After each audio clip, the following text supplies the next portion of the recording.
In the autumn of 1869, two men tried to buy all the gold in America. Not to keep it, to trap everyone else who needed it. Their names were J. Gould and Jim Fisk, and their plan was breathtaking in its nerve.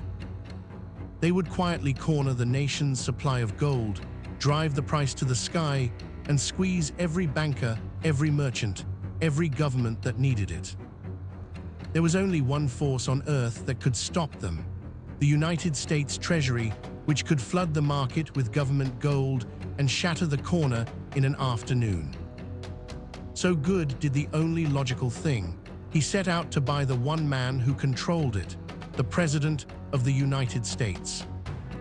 And when it all broke, on the 24th of September, they called that day Black Friday. Not the shopping holiday, the original, a day of pure financial terror born from two men trying to own a country's money. The history of money is the history of crime. Welcome to the vault. To understand the crime, you have to understand the pair who pulled it. J. Gould is small, pale, and almost silent. He rarely raises his voice. He has no friends and seems to want none. What he has instead is a mind like a steel trap and absolutely no conscience about money. Wall Street will come to call him the Mephistopheles of the street, the devil. His partner is his opposite. Jim Fisk is loud, fat, and flamboyant. Diamond rings, a booming laugh, a private opera house, a fleet of steamboats. They call him Jubilee Jim. He is the showman, Gould is the brain. And just before our story, the two of them pull off one of the great robberies of the age. They seize control of the Erie Railroad, and to keep it, they simply print tens of thousands of new, fraudulent shares out of thin air. When the great Cornelius Vanderbilt tries to buy them out, they bury him in worthless paper, then flee across the river to New Jersey with bags of cash to escape arrest. They bribe the New York legislature to make their fraud legal after the fact. They are untouchable. They own judges, politicians, and the police, and now J. Gould looks for a bigger target than a railroad. He looks at the gold itself. To see his plan, you have to understand money in 1869. The Civil War has left America with two kinds of money: paper dollars, called greenbacks, and gold, which trades at its own price in a single room on Wall Street called the Gold Room. The government sits on a mountain of gold, and whenever the price climbs too high, the Treasury can simply sell some and the price drops. That reserve is the safety valve on the whole system. Gould's scheme is audacious. He and Fisk will secretly buy up the relatively small supply of gold actually available for trading in New York. As they buy, the price will rise, and everyone who has promised to deliver gold they do not own, the short sellers, will be trapped, forced to buy from Gould at whatever price he names. But the scheme has one fatal weakness. If the Treasury sells government gold, the price collapses and Gould is ruined. So Gould must guarantee that the government keeps its gold locked away. He must reach the one man who can give that order, President Ulysses Grant. And Gould finds his door, the president's own brother-in-law, a man named Abel Corbin, married to Grant's sister. Gould pulls Corbin into the plot and quietly sets aside a fortune in gold profits in his name. Now he has a private line to the president's dinner table. Through Corbin, Gould feeds Grant a clever argument that a high gold price is good for American farmers selling crops abroad, that the Treasury should hold its gold and let the price rise.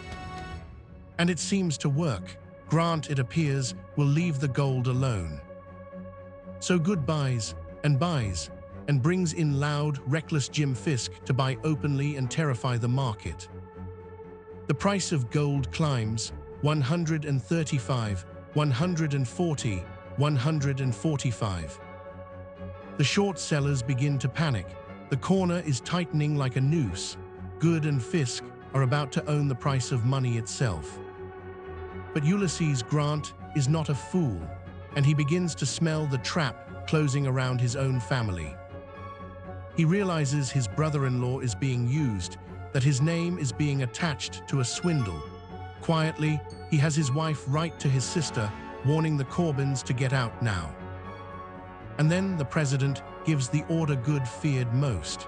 He tells his Treasury secretary to sell $4 million in government gold.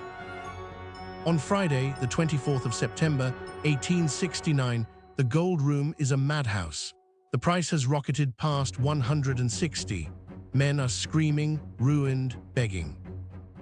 And then the news arrives. The government is selling. The price of gold collapses from over 160 down toward 133 in minutes. The corner shatters. The panic that follows is total. Fortunes vanish in seconds. Brokerage houses fail. The shockwave tears out of the gold room and into the whole American economy. It is the first Black Friday, and thousands of people are wiped out. But here is the part that tells you exactly who Jay Gould was. While Jim Fisk was still loudly buying, while the public was still piling in, while his own partner was exposed at the very top of the market, Gould was secretly selling. He had gotten word that Grant was about to break, and so, quietly, treacherously, he dumped his own gold at the peak and let everyone else, including Fisk, take the fall. Jay Gould walked away from Black Friday richer than he started. The man who lit the fire had already sold his match. And the punishment, there was almost none. Fisk simply tore up his contracts and claimed he'd been defrauded. Gould had the best lawyers and the friendliest judges money could buy. A congressional investigation huffed and pointed fingers and changed nothing. Grant's reputation was stained. The Corbins were disgraced. The ruined stayed ruined. And Jay Gould went on to become one of the richest, most hated men in American history.